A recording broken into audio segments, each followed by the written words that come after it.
নমস্কার বন্ধুরা, আমার নাম ভাস্কর দাস। আমার বাড়ি গাগনাপুরে।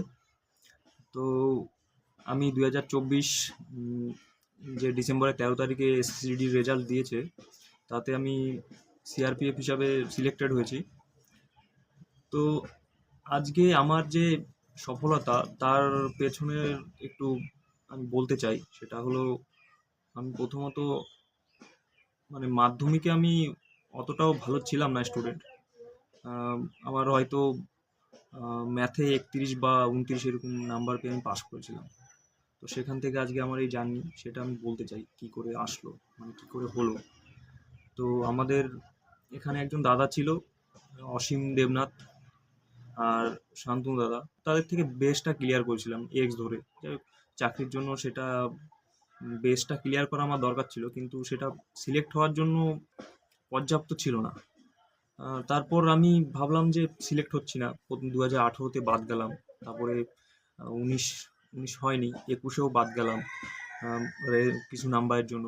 আমি অল্প নাম্বার পেয়েছি, সেখানে সিলেক্ট হয়েছি, কিন্তু আমি দৌড়াতে যাইনি। নাম্বার ছিল, আমি জানতাম যে ওই নাম্বারে পাস করতে পারবো না ফাইনাল মেরিটে।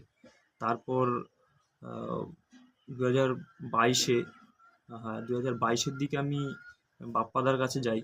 সেখানে ম্যাথের আরও কীভাবে সেটাকে শর্টে করতে হবে, সেটাকে আরও কত ভালো করে করতে হবে, সেই জিনিসটা তখন আমি নতুন করে শিখতে পারলাম।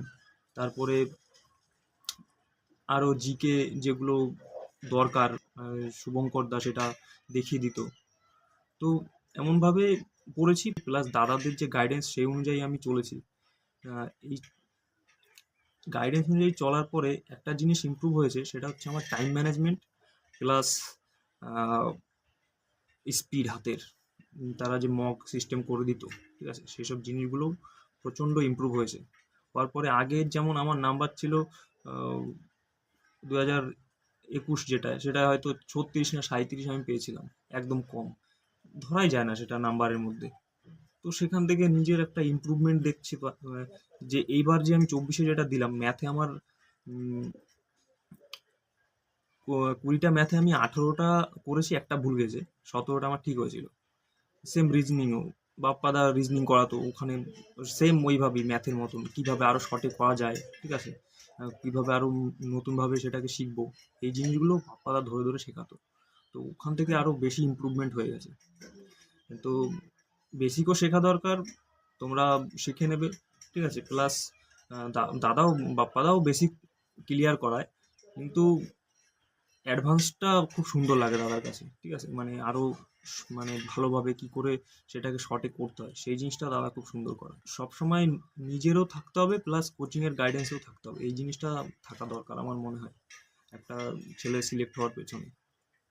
তো এইভাবেই আমি আমার জার্নিটা কমপ্লিট করেছি। আমার র স্কোর ছিল 101, 8 বেড়ে আমার 109 হয়েছে। তো 107-এ আমি এখন সিআরপিএফে সিলেক্ট হয়েছি। তো আমি এইটুকুই আমার বলার ছিল তোমাদের কাছে। ধন্যবাদ।